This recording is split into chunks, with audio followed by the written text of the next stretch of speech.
देवउठान एकादशी के दिन भगवान श्री हरि 4 महीने का शयनकाल पूरा करने के बाद इस दिन जागते हैं। इस दिन भगवान विष्णु की विशेष पूजा अर्चना की जाती है और इस दिन लोग व्रत कथा भी पढ़ते और सुनते हैं। देवउठान एकादशी के दिन से ही सभी रुके हुए मांगलिक कार्यों की शुरुआत भी हो जाती है और इस दिन तुलसी जी का विवाह भी भगवान शालिग्राम के साथ कराया जाता है। आज की इस वीडियो में आप सुनेंगे देवउठान एकादशी की व्रत कथा। सबसे पहले तो आप सभी को देवउठान एकादशी की हार्दिक शुभकामनाएं। भगवान करे आप सभी के घर में सदा शुभ और मंगल हो और भगवान श्री हरि आप सभी की मनोकामनाएं पूर्ण करें। अब सुनिए देवउठान एकादशी व्रत की कुछ पौराणिक कथाएं, जिनमें से पहली पौराणिक कथा के अनुसार एक राजा था जिसके राज्य में प्रजा बहुत सुखी थी। उस राज्य में एकादशी के दिन कोई भी अन्न नहीं बेचता था, न ही कोई अन्न ग्रहण करता था। सभी लोग केवल फलाहार ही किया करते थे।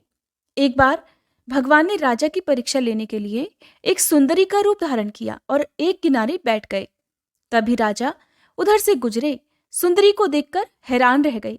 उन्होंने सुंदरी से पूछा कि तुम कौन हो और इस तरह यहाँ क्यों बैठी हुई हो। तब सुंदरी के रूप में उपस्थित भगवान ने कहा, हे राजन, मैं बेसहारा हूँ। इस नगर में कोई भी मेरी जान पहचान का नहीं है। मैं किससे सहायता मांगू। राजा उस सुंदरी के रूप पर मोहित हो गए और बोले कि तुम मेरे साथ महल में चलकर मेरी रानी बनकर रहो। तब सुंदरी कहने लगी, राजन, मैं आपकी सारी बात मानूंगी, लेकिन आपको राज्य का अधिकार मुझे सौंपना होगा। आपके राज्य पर पूरी तरह केवल मेरा ही अधिकार होगा और मैं जो भी बनाऊंगी वही आपको खाना भी होगा।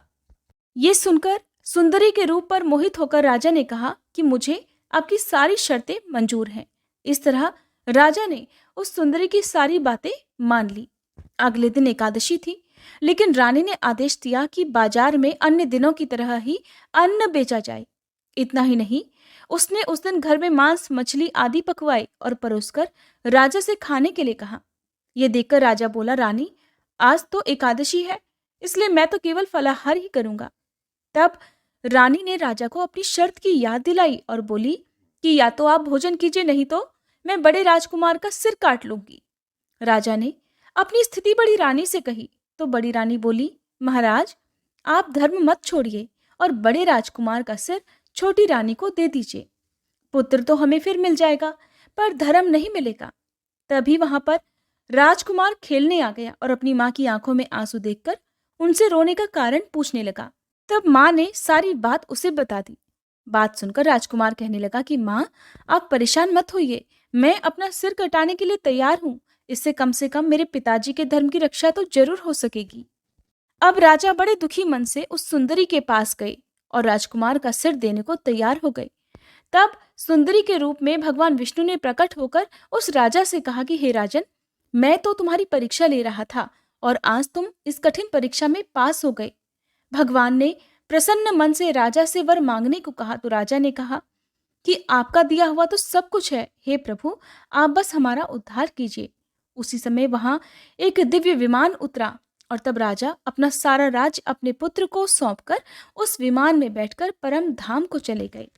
अब सुनिए दूसरी पौराणिक कथा। एक बार एक राजा था जिसके राज्य में सभी लोग नियम पूर्वक एकादशी का व्रत किया करते थे। उस दिन राजा के राज्य में नौकर, प्रजा, पशु आदि कोई भी अन्न ग्रहण नहीं करता था। सभी केवल फलाहार करते थे। एक दिन दूसरे राज्य का व्यक्ति उस राज्य में आया और राजा से बोला कि हे महाराज, कृपा करके आप मुझे नौकरी पर रख लीजिए ताकि मैं भी अपने परिवार का गुजारा कर सकूं। उस व्यक्ति की बात सुनकर राजा ने कहा कि मैं तुम्हें नौकरी पर तो रख लूंगा, किंतु मेरी एक शर्त है। तुम्हें प्रतिदिन खाने को भोजन तो दिया जाएगा, लेकिन एकादशी को तुम्हें भोजन नहीं मिलेगा। उस समय क्योंकि उस व्यक्ति को काम की आवश्यकता थी, इसलिए उसने हाँ कह दी। अब उसे राजा ने नौकरी पर रख लिया। कुछ दिनों के बाद एकादशी का व्रत आया तो उसे उस दिन भोजन की जगह फलाहार दिया गया। यह देखकर वह राजा के सामने जाकर भोजन के लिए गिड़गिड़ाने लगा। कहने लगा कि महाराज, इस फलाहार से तो मेरा पेट नहीं भरेगा और ऐसे तो मैं भूखा ही मर जाऊंगा। कृपा करके मुझे भोजन दीजिए। तब राजा ने उसे दी हुई शर्त याद दिलाई और कहा कि आज तो तुम्हें अन्न छोड़ना ही होगा। ये बात सुनकर वह राजा के पैरों में गिर पड़ा और गिड़गिड़ाने लगा कि राजन, मुझे किसी भी प्रकार भोजन दे दिया जाए। तब राजा को उस पर तरस आ गया और उसे आटा, दाल और सब्जी दे दी गई। राजा से वह सभी वस्तुएं लेकर वह व्यक्ति हर दिन की तरह नदी पर गया। वहां जाकर उसने सबसे पहले स्नान किया, फिर भोजन पकाने लगा। जब भोजन पक गया तो उसने भगवान को भोजन के लिए बुलाया। कहा कि आओ भगवान, भोजन तैयार है। उस व्यक्ति ने भगवान को श्रद्धा भाव से भोजन करने के लिए बुलाया। भक्त की पुकार सुनकर चतुर्भुज रूपी भगवान विष्णु वहां उपस्थित हो गए। फिर दोनों ने आराम से भोजन किया। भगवान तो भोजन करके वहां से अंतर्ध्यान हो गए और फिर वह व्यक्ति अपने काम करने के लिए महल में चला गया। 15 दिन के बाद अगली एकादशी आई तो वह राजा के पास गया और कहने लगा कि महाराज, आज की इस एकादशी वाले दिन आप मुझे 2 गुना सामान दीजिएगा, क्योंकि मैं पिछली एकादशी वाले दिन तो भूखा रह गया था। तब राजा ने पूछा कि क्यों, तुम्हें तो एक आदमी का भोजन दिया गया था, फिर तुम भूखे कैसे रह गए?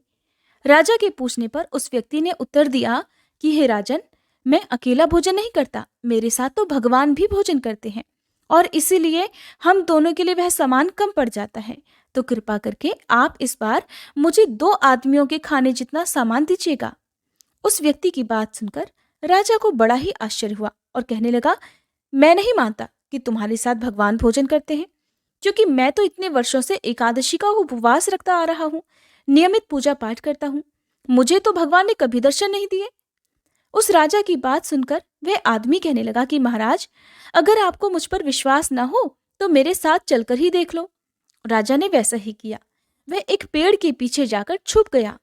वह व्यक्ति रोज की तरह स्नान करके भोजन पकाने लगा। जब भोजन तैयार हुआ तो उसने भगवान को आवाज लगाई कि हे प्रभु, भोजन तैयार है, कृपा करके भोजन कर लीजिए। किंतु उस दिन तो भगवान नहीं आए और ऐसे में बुलाते बुलाते शाम हो गई, भगवान नहीं आए। अंत में उस व्यक्ति ने कहा कि भगवान, अब आप आ जाइए, अगर आप नहीं आए तो मैं इस नदी में कूदकर अपने प्राण दे दूंगा। उधर पेड़ के पीछे छुपा हुआ राजा ये सब कुछ देख रहा था। उसे लगने लगा था कि वह व्यक्ति झूठ बोल रहा था और भगवान तो उसके साथ कभी भोजन करते ही नहीं। उधर वह व्यक्ति तो अपने निश्चय का पक्का था। उसने देखा कि भगवान नहीं आए तो वह अपने प्राण त्यागने के लिए नदी की ओर बढ़ा। जैसे ही वह नदी में कूदने लगा तो भगवान ने उसका हाथ पकड़कर उसे रोक लिया और उसके सामने प्रकट हो गए और उस दिन उसके साथ बैठकर हर एकादशी की तरह भोजन भी किया। भोजन करने के बाद भगवान ने उसे अपने विमान में बिठाया और अपने धाम में ले गए। पेड़ के पीछे छुपे हुए राजा ने यह सारा दृश्य अपनी आंखों से देखा था। अब उसे पता चल गया कि एकादशी का व्रत तो वह करता है, लेकिन उसकी श्रद्धा और विश्वास में बहुत कमी थी। अब उसे समझ आ गया। तब उसने श्रद्धा और भक्ति भाव से एकादशी का व्रत रखना प्रारंभ कर दिया, जिसके बाद उसे भी अंत समय में स्वर्ग लोक की प्राप्ति हुई। अब सुनिए तुलसी माता की कथा। तुलसी माता अपने पूर्व जन्म में वृंदा नाम की कन्या थी। प्राचीन काल में जलंधर नाम का एक बहुत ही शक्तिशाली असुर था। वृंदा का जन्म भी असुर कुल में ही हुआ था, जिस कारण वृंदा का विवाह जलंधर के साथ हो गया था। वृंदा बहुत ही पतिव्रता स्त्री थी। उनके सतीत्व के बल के कारण कोई भी जलंधर को परास्त नहीं कर पाता था। अपने अजेय होने के अहंकार के चलते ही जलंधर ने कैलाश पर्वत पर आक्रमण कर दिया। जलंधर और भगवान शिव के बीच भीषण युद्ध होने लगा। वृंदा के सतीत्व के बल के कारण भगवान शिव जलंधर का वध नहीं कर पा रहे थे। तब भगवान विष्णु ने छल से वृंदा के सतीत्व को भंग कर दिया। वृंदा के सतीत्व का बल क्षीण होने के बाद ही जलंधर का वध संभव हो पाया। छल से वृंदा का सतीत्व भंग होने के कारण वृंदा ने भगवान विष्णु को क्रोधित होकर श्राप दे दिया कि वे पत्थर के हो जाएं। तब सभी देवी देवताओं के द्वारा प्रार्थना किए जाने पर वृंदा ने अपना श्राप वापस ले लिया, किंतु भगवान विष्णु के उसके श्राप को सम्मान देने के लिए उन्होंने अपना एक पत्थर का स्वरूप प्रकट किया, जिन्हें शालिग्राम कहा गया। वृंदा तो जलंधर के साथ सती हो गई और उनकी राख से तुलसी जी का पौधा वहां पर उत्पन्न हुआ। जिस स्थान पर वृंदा सती हुई थी उस जगह पर राख से तुलसी जी का पौधा निकला। तब भगवान श्री हरि ने वृंदा के सम्मान के लिए उन्हें अपनी पत्नी रूप में स्वीकार करने का वचन उन्हें दिया और कहा कि मेरे जागृत होने के बाद देवउठान एकादशी के दिन मेरे शालिग्राम विग्रह के साथ तुलसी जी के पौधे का विवाह किया जाएगा और इसी रूप में मैं तुम्हें अपनी पत्नी के रूप में स्वीकार करूंगा। जिस तरह से शिवलिंग को भगवान शिव का विग्रह मानकर पूजा जाता है, उसी प्रकार शालिग्राम जी को भगवान विष्णु के विग्रह के रूप में पूजा जाता है। शालिग्राम भगवान एक काले रंग के गोल से पत्थर होते हैं जिनमें एक छेद होता है। शालिग्राम एक पत्थर के रूप में होते हैं जो कि केवल गंडकी नदी में ही पाए जाते हैं। मान्यता है कि तभी से भगवान विष्णु के शालिग्राम रूप के साथ तुलसी जी के पौधे का विवाह आयोजित किया गया और तभी से ये परंपरा अब तक चली आ रही है। देवउठान एकादशी की इन कथाओं को सुनने के बाद सभी भक्तों को भगवान विष्णु को योग निद्रा से उठाते समय इस प्रकार कहना चाहिए। जितनी इस घर में सीख सिलाई उतनी इस घर में बहुएं आई। जितनी खूंटी टांगू सूत उतने ही इस घर जन्मे पूत। जितने इस घर ईंट रोड़े उतने इस घर हाथी घोड़े। उठ नारायण बैठ नारायण चल चना के खेत नारायण। मैं बोऊं तू सींच नारायण मैं काटूं तू उठा नारायण। मैं पीसूं तू छान नारायण मैं पोऊं तू खा नारायण। कोरा करवा शीतल पानी उठो देवो पियो पानी। उठो देवा बैठो देवा अंगुरिया चटकाओ देवा। जागो जागो भगीरथ गोतियों के देवा। इस प्रकार कहते समय मंदिर में घंटे घड़ियाल शंख आदि बजाने चाहिए और भगवान विष्णु को भोग लगाना चाहिए। ये थी देवउठान एकादशी की कुछ पौराणिक कथाएं। अब सुनिए ग्यारस माता की आरती। ओम जय एकादशी माता मैया जय एकादशी माता। विष्णु पूजा व्रत को धारण कर शक्ति मुक्ति पाता। ओम जय एकादशी माता। तेरे नाम गिनाऊं देवी भक्ति प्रदान करनी। गण गौरव की देनी माता शास्त्रों में वरनी। ओम जय एकादशी माता। मार्गशीर्ष के कृष्ण पक्ष की उत्पन्ना विश्वतारिणी जनमी। शुक्ल पक्ष में हुई मोक्षदा मुक्तिदाता बन आई। जय एकादशी माता। पौष के कृष्ण पक्ष की सफला नामक है। शुक्ल पक्ष में होए पुत्रदा आनंद अधिक रहे। ओम जय एकादशी माता। नाम षट तिला माघ मास में कृष्ण पक्ष आवे। शुक्ल पक्ष में जया कहावे विजय सदा पावे। जय एकादशी माता। विजया फागुन कृष्ण पक्ष में शुक्ला आमल की। पाप मोचनी कृष्ण पक्ष में चैत्र महाबली की। ओम जय एकादशी माता। चैत्र शुक्ल में नाम कामदा धन देने वाली। नाम बरूथनी कृष्ण पक्ष में वैशाख महावाली। ओम जय एकादशी माता। शुक्ल पक्ष में होए मोहनी अपरा ज्येष्ठ कृष्ण पक्षी।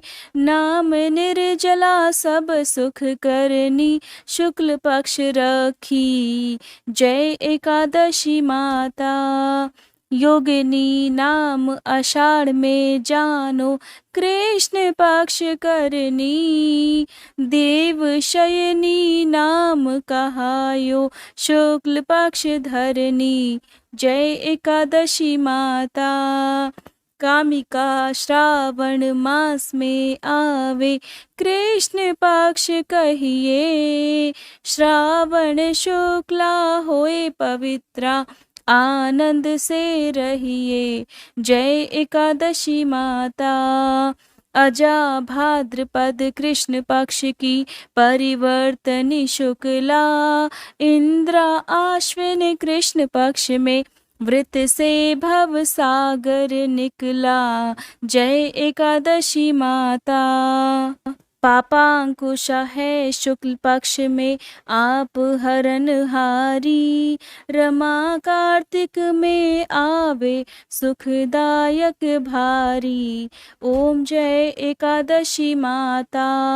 देवोत्थानी शुक्ल पक्ष की दुख नाशक मैया। पावन मास में करो विनती पार करो नैया। ओम जय एकादशी एकादशी माता। परमा कृष्ण पक्ष में होती, जन मंगल करनी। शुक्ल पक्ष में होए पद्मनी, दुख दारिद्र हरनी। ओम जय एकादशी माता।